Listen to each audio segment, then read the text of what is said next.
Each week we do a community moment at this time, and that's simply a short thought for the day presented by someone in the Oasis community. It's kind of our amateur hour, if you will, and we've had, and you can really be on just about anything, a topic you're passionate about. Sometimes people talk about their journey to free thought. Sometimes they talk about origami or Esperanto, or we've had amazing community moments.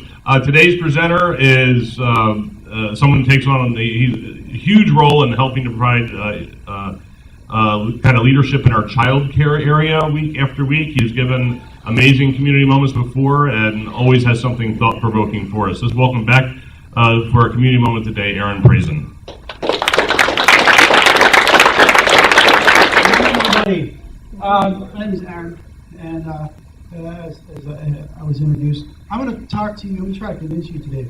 I'm going to try to persuade you that I'm one of the luckiest people. I'm among the luckiest people that you know.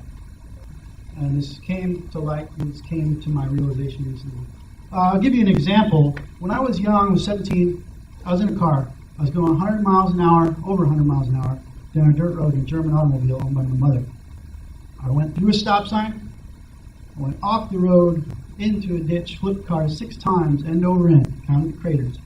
6 trees lost their lives in that incident. I had a tiny scratch above one eyebrow. I was late for curfew. I was wearing a very nice suit for the first time coming home from the dance. Didn't get in trouble because I was alive. Suit, relatively unscathed. And my mother and the judge both felt that I had gone through a very difficult time. My reckless driving was reduced to careless driving. I received a fine, I think, of around $85. I don't remember if my mother paid. She might have. And that was that. That was not enough to convince you, ladies and gentlemen, and Dennis, that I am among the luckiest people that you know. A couple of years later, I was going to college. I was in a van. I had a rented cargo van, no seats, no seatbelts. I'm in the passenger seat. My buddy Russ is driving. We're in a Massachusetts rural area state park after midnight.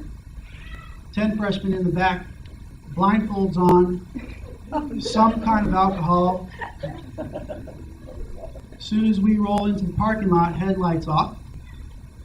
2 cops rush us at high rate of speed, guns and flashlights pointed at my face and Russ's face.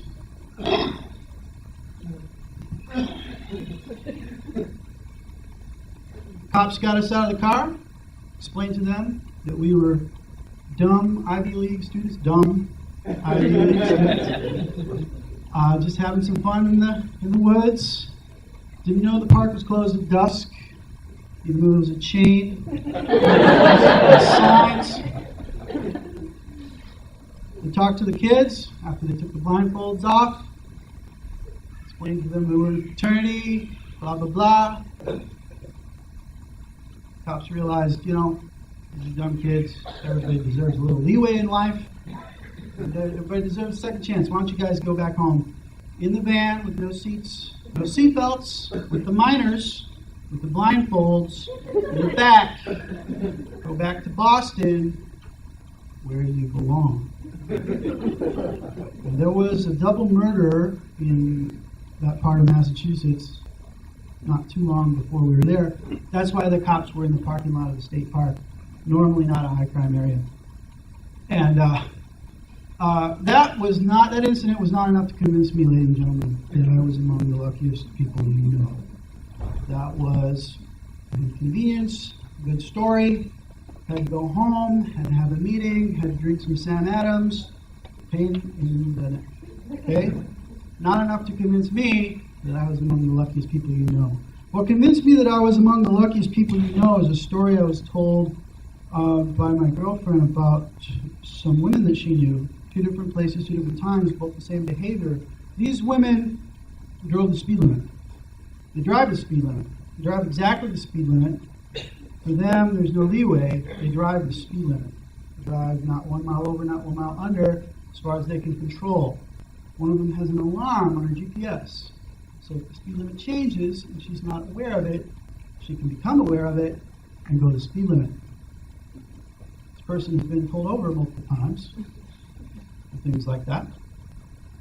And I thought, well, that's weird. In my experience, it's very hard to get a ticket. That's strange. And it reminded me of a sailor who worked for me when I was in the Navy, when I was 22 years old. This gentleman had 12 moving violations. He had a suspended license. One day he comes into me, he says, "Sir," I'm 22. He says, "Sir," he's like 32. He says, "Sir, I got a ticket yesterday. I got a rolling stop by my grocery store." I said, "Well, it's a bummer."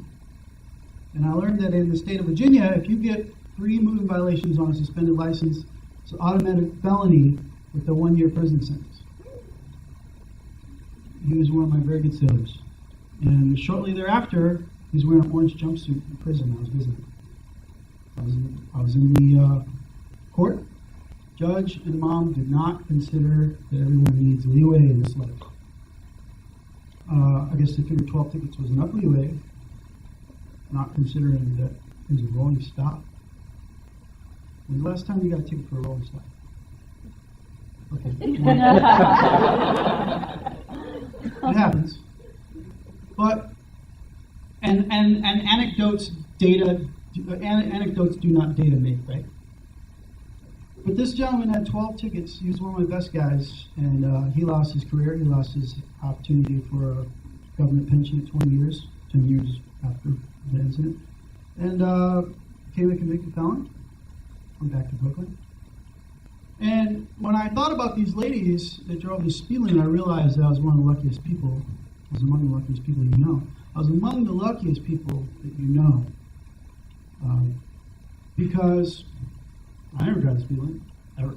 I mean, never, okay? And I never get pulled over. There's a big difference between those ladies that drive the speed limit and my sailor and myself, and that is that those people are black. And it caused me to think, what would have happened if in that front yard, those 3 front yards that I destroyed, if I didn't look like me? Would I have gotten reckless driving reduced to careless? I don't know. Would the people have let me in the front door to make a phone call to call my mother? 2 o'clock in the morning or 1 o'clock in the morning, whenever it happened? Probably not. What would have happened if I was in a black fraternity in a state park after midnight with a bunch of guys with blindfolds on, and the cops rolled up with the guns pointed at my face? I don't have to ask too many people to understand the scenarios that would have played out. I'm sure that they wouldn't have played out the way they had and the way they did. Let me tell you how insignificant. I tell you, that didn't make me think I was lucky. Let me tell you how insignificant it was. My buddy Russ is a professor at Emerson College of Humanities.